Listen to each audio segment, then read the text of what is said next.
የምትወዳት ሴት ድንገት ስልኳን ማንሳት ስታቆም ለላክላት የቴክስት መልእክት ከሰዓታት በኋላ ባጭሩ ምላሽ ስትሰጥህ ወይም ደግሞ ሙሉ በሙሉ ችላ ስትልህ በውስጥ የሚፈጠረው የተስፋ መቁረጥና የቁጣ ስሜት ምን ያህል ከባድ እንደሆነ አውቃለሁ።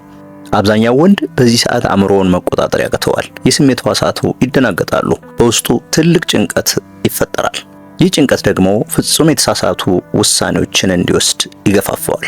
ሴት ልጅ ችላ ስትልህ የምታደርጋቸው ነገሮች ግንኙነታችሁን ወይ ሙሉ በሙሉ ይገድሉታል ወይ ደግሞ ያንተን የበላይነትና ማራኪነት አጉልተው በማሳየት እሷ ራሷ በደመነፍስ እንድታሳድድህ ያደርጋሉ።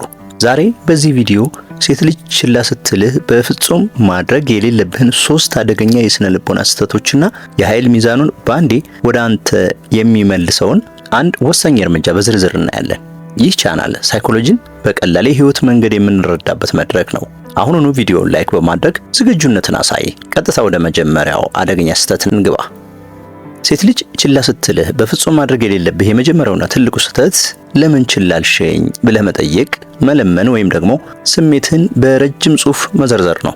የሰው ልጅ አእምሮ በተፈጥሮው እኛ አጥብቀን የምንከተለውንና የምንለምነውን ነገር የመሸሽ ይልቁኑ ደግሞ ከኛ የሚርቀውንና ለማግኘት አስቸጋሪ የሆነውን ነገር የመፈለግ ባህሪ ያለው። አንተ ምን ነው አትመልሽም? አጠፋው እንዴ?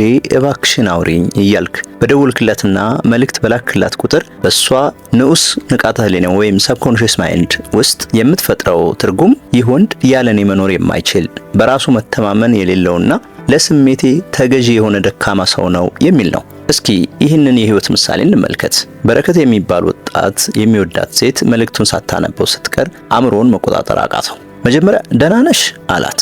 ከአንድ ሰዓት በኋላ ስራ ነሽ እንዴ ብሎ ላከ። ማታ ላይ ደግሞ ችግር ካለ ንገሪኝ እንጂ እንዲህማ ችላ አትበይኝ በሚል ረጅም አንቀጽ ጽፎ ላከላት። እሷ ይህን ሁሉ ስታይ የተሰማት ስሜት ሐዘኔታ ወይም ደግሞ ፍቅር ሳይሆን ፍጹም የመሰላቸትና የመጸየፍ ስሜት ነበር። ምክንያቱም የእሱ ጭንቀት እሷ የነበራትን ማራኪነት ወዲያውኑ አጠፋው። ሴት ልጅ ችላ ስትልህ ምላሽ እንድትሰጥህ መለመን ወይም መጨቅጨቅ ያንተን ዋጋ ወደ ዜሮ ዝቅ ያደርገዋል። እሷ ችላ ስትልህ ያደረገችው ነገር ትኩረትን ለመፈተሽ ወይም ደግሞ የራሷ ምክንያት ኖሯት ሊሆን ይችላል። አንተ ግን በመደናገጥ ምላሽ ስትሰጥ ፈተናውን በከፍተኛ ደረጃ ትወድቃለህ። ስለዚህ የመጀመሪያው ህግ እሷ ድምጿን ስታጠፋ አንተም ፍጹም ረጋ ብለህ ድምፅህን ማጥፋትና ምንም እንዳላጋጠመህ መኖር ነው። ሁለተኛውና አብዛኞቹ ወንዶች የሚሳሳቱበት አደገኛ ነገር ደግሞ በቁጣ መናገር፣ ስድብ መጻፍ ወይም ደግሞ በሶሻል ሚዲያ ላይ እሷን የሚነኩ ተዘዋዋሪ ጥቅሶችንና ምስሎችን መልቀቅ ነው። ብዙ ወንዶች ሴት ልጅ ችላ ስትላቸው ኢጎ ወይም ኩራታቸው ስለሚነካ በውስጣቸው ትልቅ ቁጣ ይፈጠራል። ከዛም ከተመቸሽ አውሪኝ፣ ካልተመቸሽ ተይው፣ እኔም ባንቺ አልሞትኩ የሚሉ የቁጣ መልእክቶችን ይልካሉ። ወይም ደግሞ እሷ እንድታያቸው በማሰብ ከሌሎች ሴቶች ጋር ያሉበትን ፎቶ ኢንስታግራም ወይም ዋትስአፕ ወይም ፌስቡክ ላይ መፖስት ይጀምራሉ። ይህ አካሄድ በስነ ልቦና ሳይንስ ውስጥ ሪአክቲቭ ቢሄቪየር ወይም ደግሞ ለድርጊት የተጋነነ ግብረ መልስ መስጠት ይባላል። እሷ ይህንን ስታይ ወዲያውኑ የምትረዳው ነገር ቢኖር የእሷ ችላ ማለት አንተን እስከ አጥንት ድረስ እንደጎዳህና በውስጥህ ትልቅ ውዥንብር እንደፈጠረ ነው። ለምሳሌ ናሆም የተባለን ወጣት እንውሰድ። ፍቅረኛው ቀኑን ሙሉ ስልክ ሳታነሳለት ስትቀር በጣም ተናደደ። ማታ ላይ ከአሁን በኋላ እንዳትደውይልኝ ከህይወቴ ወጥቶሻል ብሎ ካደረጋትና በፌስቡክ ገጹ ላይ ስለ ሴቶች ታማኝነት ማጣት የሚገልጹ ጥቅሶችን መፖስት ጀመረ። እሷ ግን ይህንን ስታይ ያዘነችው ለሱ ሳይሆን ምን ያህል ህፃን ልጅና ስሜቱን መቆጣጠር የማይችል ሰው ነው ብላ ንቃው አለፈች። አንተ በቁጣና በበቀል ስሜት ውስጥ ሆነህ የምታደርገው ማንኛውም ነገር ለሷ የምትሰጠው ነፃ ስሜታዊ ኃይል ነው። እሷን ለመበቀል ስትሞክር እሷ አሁንም ያንተን አእምሮ ሙሉ በሙሉ እየተቆጣጠረችው መሆኑን ታረጋግጣለች። ጠንካራና የበሰለ ወንድ ስሜቱ በሌሎች ሰዎች ባህሪ በቀላሉ አይወዛወዝም። ስለዚህ እሷ ችላ ስትልህ መናደድ፣ መሳደብ ወይም ደግሞ በበቀል ስሜት መሸወድክን ማሳየት ፍጹም የለብህም። ሶስተኛውና ፍጹም አጥፊ የሆነው ስህተት ደግሞ እሷ ችላ ስትልህ ሙሉ ህይወትንና ስራህን አቆመህ ስልክ ላይ ማፍጠጥ፣ እሷ መልእክት እስክትልክልህ ድረስ በጭንቀት መቀመጥና አእምሮህን በእሷ ሐሳብ ብቻ ማጨናነቅ ነው። አብዛኛው ወንድ ሴት ልጅ ችላ ስትለው ስራውን መስራት ያቅተዋል። ከጓደኞቹ ጋር መውጣት ያቆማል። ጂም መሄድ ይተዋል። በቃ ሙሉ ትኩረቱን ስልኩ ላይ በማድረግ አሁንስ ኦንላይን ገባች፣ አሁንስ አየችው እያለ ራሱን ያሰቃያል።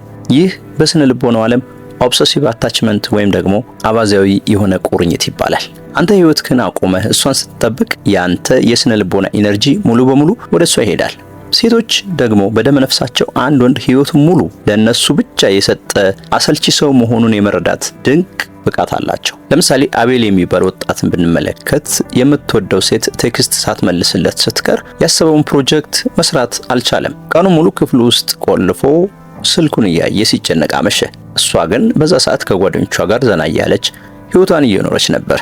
አቤል ራሱን በራሱ እስር ቤት ውስጥ ከተተው። አንተ ህይወትን አቁመህ እሷን ስትጠብቅ ያንተ ማራኪነትና የወንድነት ግራቪቲ ሙሉ በሙሉ ይጠፋል። ሴቶች የሚሳቡት የራሱ ዓላማ፣ የራሱ ህልምና ከነሱ ውጭም ቢሆን ደስተኛ የሆነ ህይወት ወዳለው ወንድ ነው። እሷ ችላ ስትልህ ህይወትህ እንደቆመ ስታውቅ ያንተ ዋጋ በእሷ እይታ ፍጹም ይወርዳል። ስለዚህ እሷ ስትጠፋ አንተም ህይወትህን በተሻለ ጉልበትና ፍጥነት መቀጠል አለብህ እንጂ ስልክ ላይ አፍጥጠህ ጊዜህን ማባከን የለብህም።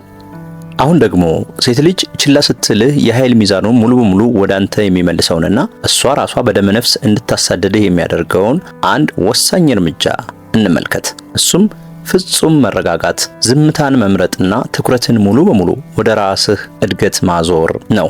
እሷ ችላ ስትልህ አንተ ደግሞ ምንም አይነት ስሜታዊ ግብረ መልስ ሳታሳይ ፍጹም በሰከነ መንፈስ ዝምታዋን በዝምታ ማስተናገድ አለብህ። እሷ ለቀናት ሳታወራ ስትቀር አንተም ያለምንም ቅሬታና ቁጣ ዓላማህ ላይ፣ ስራህ ላይ፣ አካላዊ ብቃትህ ላይና ህልምህ ላይ ሙሉ ትኩረትን ታደርጋለህ። ይህ አሰራር በእሷ አእምሮ ውስጥ ትልቅ የደስታና የስጋት አውሎ ንፋስ ይፈጥራል። እሷ መጀመሪያ ላይ እሱ ይደውልልኛል፣ ይጨነቃል፣ ይለምነኛል ብላ ጠብቃ ነበር። አንተ ግን ፍጹም ረጋ ብለህ ህይወትን በስኬት ስትገፋና ለሷ ያለህን ትኩረት ሙሉ በሙሉ አንስተህ ወደ ራስህ ስታዞር በሷ ንዑስ ንቃተ ህሊና ወይም ሰብኮንሺየስ ማይንድ ውስጥ ያ ያልተዘጋ ማህደር መስራት ይጀምራል። እንዴ ለምን አልተጨነቀም? ለምን አልደወለም? ከኔ የተሻለች ሌላ ሴት አገኘ እንዴ? ወይስ እኔ ለሱ ምንም አልነበርኩም?